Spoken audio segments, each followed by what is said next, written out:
This chapter name is Semiconductor Electronics. I will discuss in this chapter first of all the energy band formation, that how energy band basically form. As you are aware with the conduction band and valence band. So my purpose of this lecture is to explain that how valence band and conduction band forms in a material. In a material, but this explanation first of all is based by using the semiconductor materials, that is silicon or germanium. Right, before I go into the detail of this energy band formation, I will uh, focus on the semiconductor devices. Why these are important? Because in our daily life we see number of home appliances and other applications of these materials, like tablet, like mobile phone, our TV, camcorder, CD player, camera. There are large number of things basically which are made by electronic devices in which we use semiconductor material. So the first step is to understand how to energy band basically forms. So my name is Dr. Sushil Kumar. The first key point to understand it is the structure of atom. So I have considered here this silicon atom, in which you can see that atomic number of silicon is 14. So Z is equal to 14. This is the atomic number of silicon.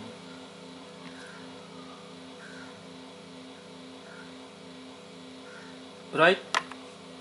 So there are 14 electrons into this particular silicon material. Z is equal to 14. We know the atomic structure, that N is equal to 1, that is correspond to K cell. N is equal to 2, that is the L cell. L. N is equal to 3, that is correspond to the M cell. N is equal to 4, that is N cell. So you are aware about these things, and the number of electrons can accommodate in a particular cell 2, 8, 18, 32, like these. So K is the first one cell, this is the first cell, and this is the second cell, and this one is the third cell. So there are only 3 cells which are filled full or partially in silicon atom. Right, number 1 K cell, in which 2 electrons. Number 2 L cell, there are 8 electrons, and M have only 4 electrons. So 2, 8 and 14, these are number of electrons. 2, 8 and 4. Right, so total number of electrons are 14. 2 in K cell, 8 in L cell, and 4 in M cell. Then after we know the orbitals in this cell. In K cell, you know there is only one orbital, that is S orbital. In L cell there are 2 orbitals, one is S and second is P orbital. S and P orbitals. And into the M cell there are S, P and D orbitals. So further you are aware that number of electrons can accommodate into this orbital 2.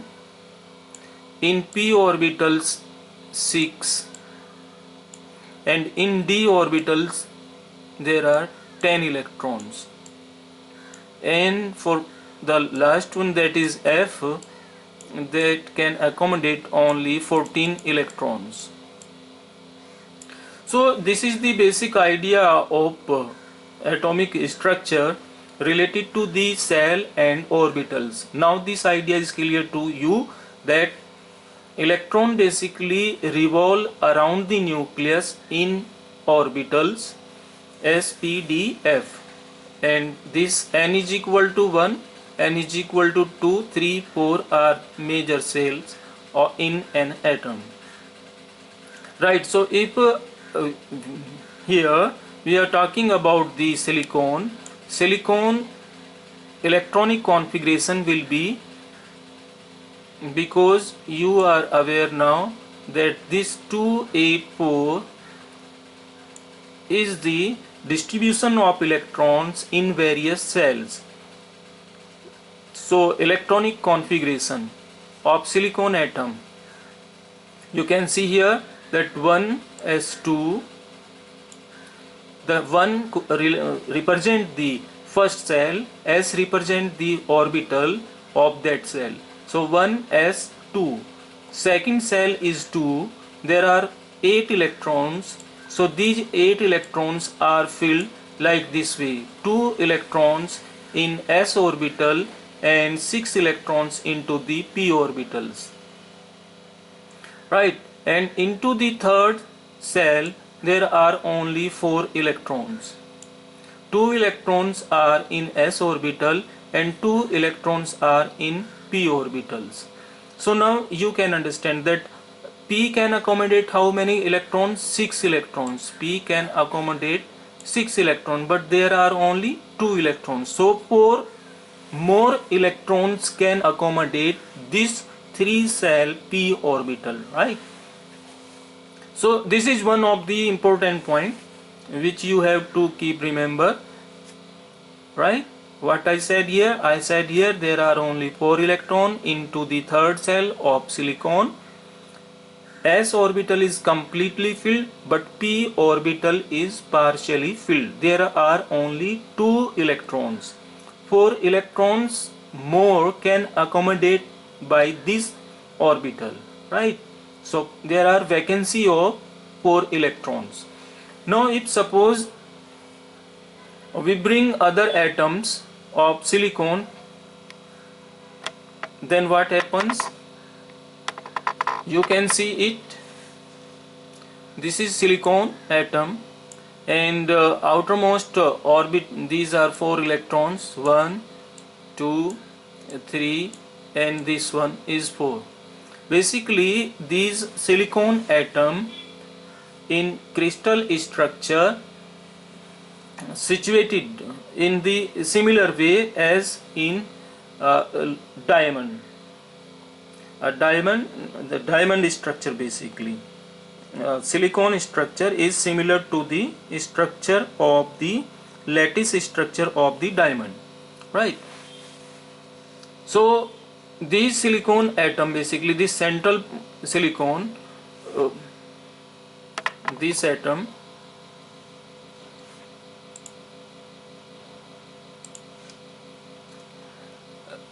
will share these 4 electrons, 1, 2, 3, and this is 4 with the neighbor one. So this silicon, this silicon, this silicon, and this silicon, and this silicon atoms are sharing their electrons with the central one, or you can say opposite, vice versa, that this central atom of the silicon shared their 4 electrons with the neighbor, right? So by this way they are making covalent bond. So this is the covalent bond between these 2 electrons. This is the covalent bond, this one is the covalent bond. So by this way they are making a stable configuration in the crystal structure. So this was the scene that when atoms bring together they form basically a covalent bond with their neighbors, right? So this is the one of the important property of silicon atoms. Now about the energy bands. In an atom each electrons have a different energy level, right? You know that energy levels means that is related to the S that is related to the p, or that is related to the d. This is the meaning. So s, p, d, f, these are orbitals, and these electron which accommodate by these orbitals have different energy. So s orbitals have 2 electrons, and those electrons will have uh, uh, energy which will be different from the p orbitals. So in an atom, each electrons have a different energy level. These different energy levels with continuous energy variation form the energy band. What is it means? So this is saying that in an atom, each electron has a different energy level. These different energy levels with continuous energy variation form the energy band. It means if p orbitals have 6 electrons, so they will basically form this kind of 4, 5 and 6. These are 6 states, 4, 6 electrons, their energy basically in an atoms, and this is a continuous variation of energy. So this is bottom side, this is top side. It means energy is increasing by this way. So one electron can live here, and one electron can also live here, and in center also. So these are different energy levels for different electrons, and these electrons basically have different energy inside the atom. So by this way, this is correspond to a energy band, and in which you can see the continuous energy variation from bottom to the top. This is the lowest energy level, and this is the top energy level, highest energy level in an energy band. This energy band you can show by the solid line, by this way. So you can show this is the energy band, right? This variation of energy level you can show with the help of energy band. Now the second point, the energy band which include the energy levels of valence electrons is called the valence band, right? So you have seen into the silicon atom that silicon have atomic number 14. These 14 electrons are distributed by 2, 8 and 4 in different cell and further their orbitals. So 4 electrons are the valence electron in silicon atom, right? So these 4 electrons have different energy, 4 different energy levels. So when the energy band form, valence energy, right, when the valence energy band form, then what happens, these 4 energy levels basically situated by this way, 1, 2, 3, 4 up to here, these 4 states, right, and these are filled by the valence electrons of number of atoms.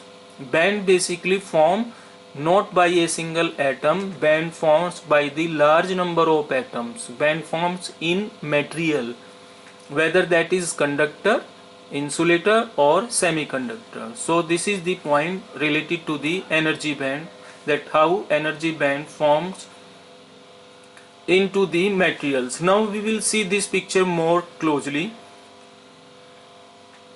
by this way. So here you can see that in the right hand side, extreme right hand side, this nth cell is written. What is the meaning of it? It might be, if I am using here silicon case that have 14 electrons total, and 2 electrons into the first cell, 8 electrons into the second cell, and 4 electrons into the third cell. Right? So then the electronic configuration of this particular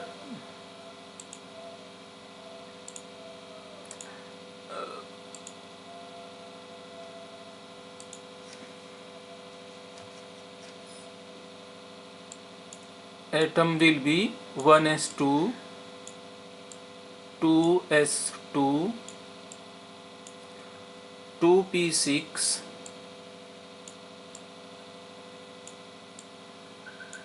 and 3p3s2 and 3p2. So you can see it, right?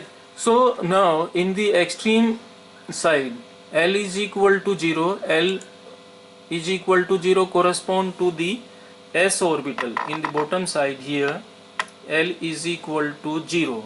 It means this represent to the s orbital, and L is equal to n minus 2. That means if you are using 3 cells, there are 1, 2 and 3. So here n is equal to 3, 3 minus 2 is equal to 1, L is equal to 1. That means p orbital. And now here L is equal to 0 means s orbital, L is equal to 1, p orbital. So in this picture, basically this picture is taken from is senior secondary class, and in which this isolated energy levels shown by this way, by considering n atoms into the material. L is equal to 0 represent the s orbital, L is equal to 1 represent the p orbital.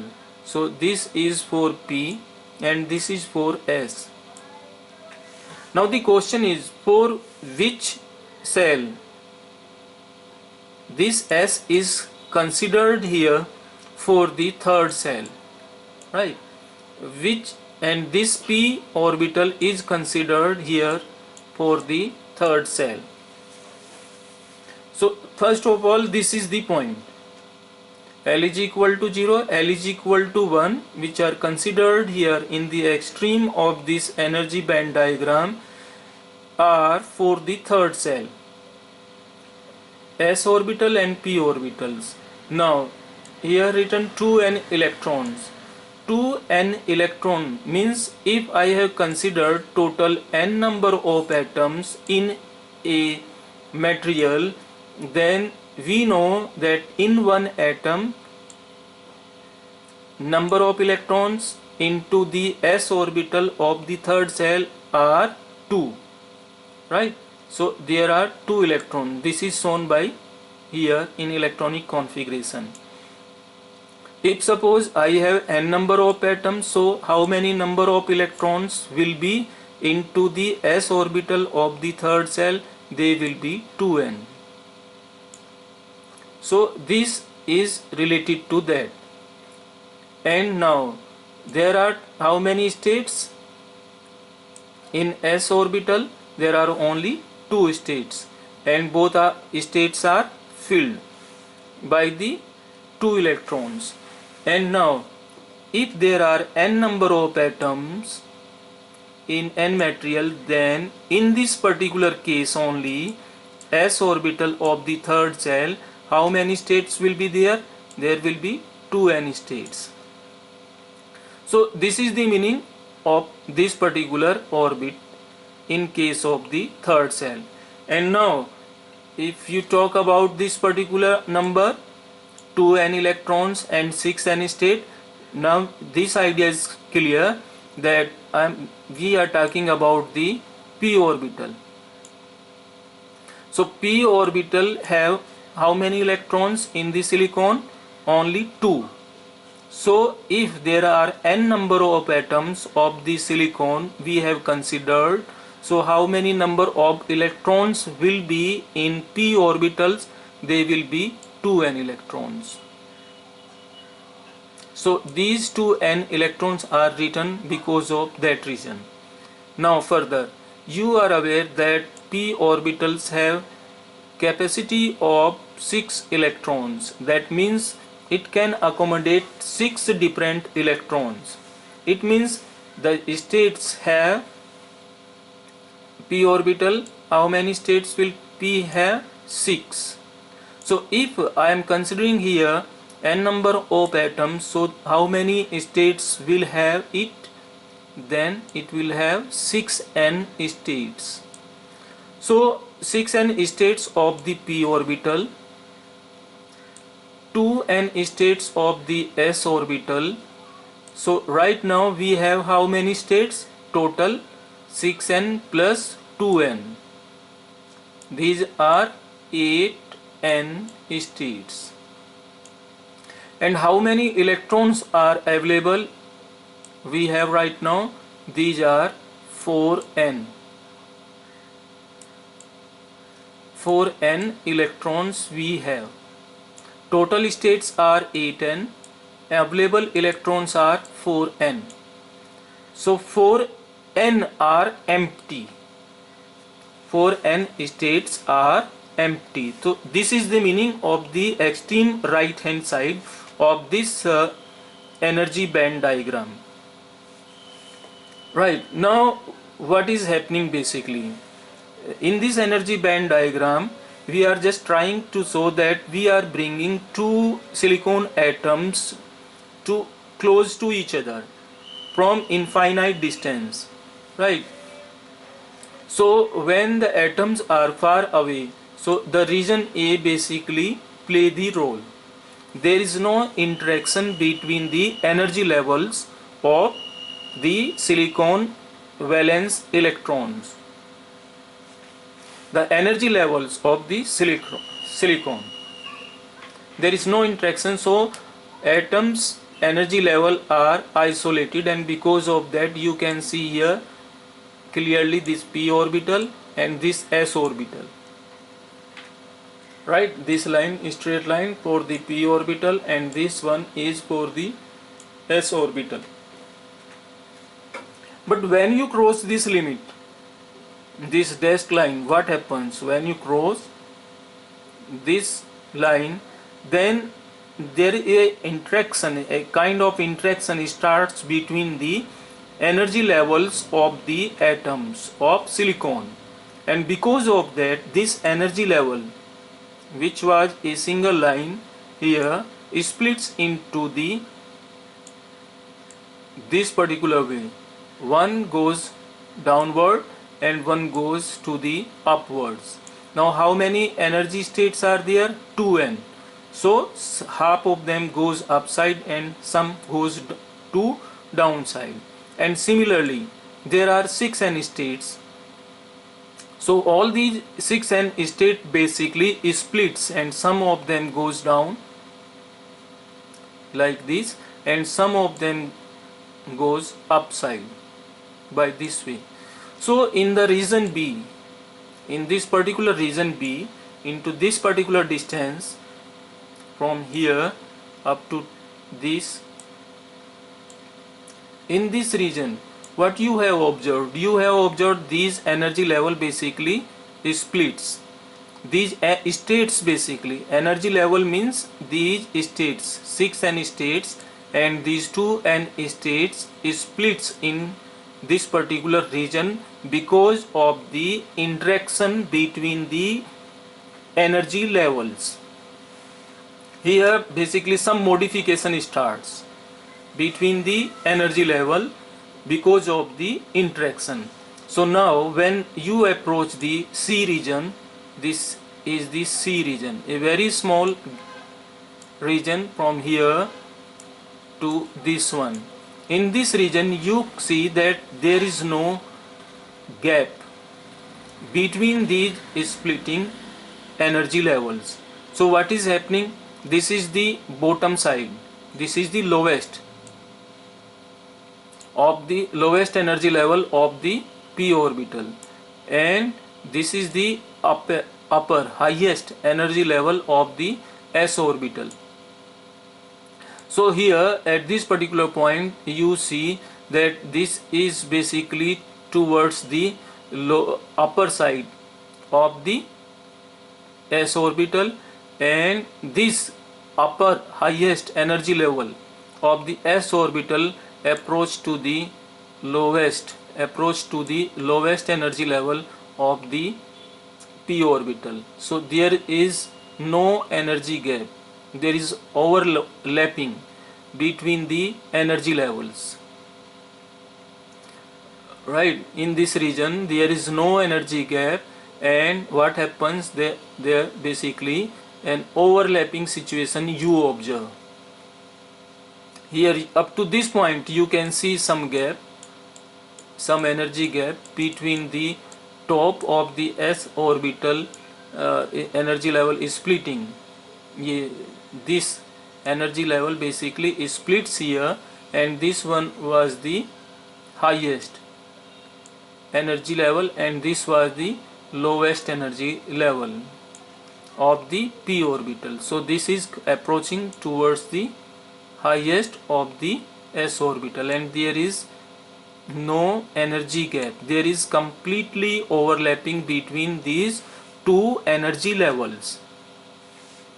Right, so further what happens is, you see that this, when you cross this particular boundary, this distance, beyond this what happens up to here, you can see that these energy levels follow this particular path, and this is the lowest energy level. Again from this particular distance it basically rises up, these energies increases at this scale of energy, if you see. So here this was the lowest energy level, and up to this point it decreases, but again beyond this its energy is increasing, and similarly for this one, up to this it decreases and then it increases. So up for this one, this upper energy level going to this direction, and from here the rest of the energy levels are approaching this path. So here you can see that there is completely energy gap between this section of the energy levels and this section of the energy levels. Right, so this energy gap is known as the energy band gap. So by this way basically what is happening in the region C, you cannot make distinguishness among the 8n energy levels, these 8n states, right, and there are only 4n electrons. Total electrons we have 4n electrons, total energy states we have 8n states, and further beyond this limit towards this side, now what is happening, 4n states which are filled by the 4n electrons are downside, and rest of the states are above, and there are no electrons here, 0 electron. So there are vacancy, these are vacant energy levels, right, and here these levels are filled by the electrons, and which energy states are filled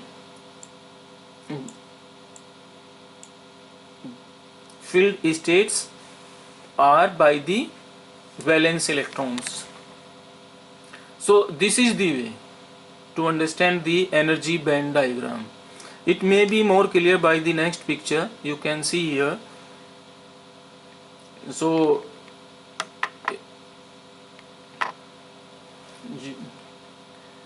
the interatomic separation basically is shown with the R, interatomic separation between the two atoms, and this is the scale of energy, this one, the scale of energy. When we plot it we observe such kind of behavior. So here you can see clearly this is 1s2, 2s2 2p6. This is the core of silicon atom. 2 electrons to 4 electron, and these are 6, total 10 electrons. So up to the second cell 10 electrons are filled. Into the third cell, s orbitals have 2 electrons, p orbitals are only 2 electrons. And if you talk about the energy states, so there are only 2n energy states. If you consider there are n atoms, and there are 6n energy states. So total energy state into the third cell are 8n states. In right, so what is 8n? 8n are states, total states. Right, how many electrons you have? We have only 4 electrons. So if you have n number of atoms, so how many number of electrons these will be? These will be 4n electrons. So these are 4n electrons. Total number of states are 8n. So 4n are completely filled. Those completely filled energy states are these one. And empty जो states हैं, these are this one. So by this way conduction band and valence band form. Right, and these are different atomic separation between the two atoms, or when you consider large number of atoms together, then this situation you observe by this way in the lattice. So this is the idea of energy band formation, that how energy band, conduction band and valence band form. So in general, basically how you see the valence band and conduction band, this is this picture. By this picture you say that this is the conduction band, this is the valence band, and the gap, energy gap between them is known as energy gap. And in the next slide we will discuss on the basis of energy band gap classification of material. Right, so I am sure that by this way you have made clear the idea of energy band formation, that how valence band and conduction band forms. If you have any question, you can write the message just below of this video. So it will be my pleasure to discuss more about this thing. So in the next lecture I will discuss about the classification of materials, about the conductor, about the semiconductor and insulator on the basis of energy band gap. Right, so energy gap between the conduction band and valence band. Thanks for watching this video.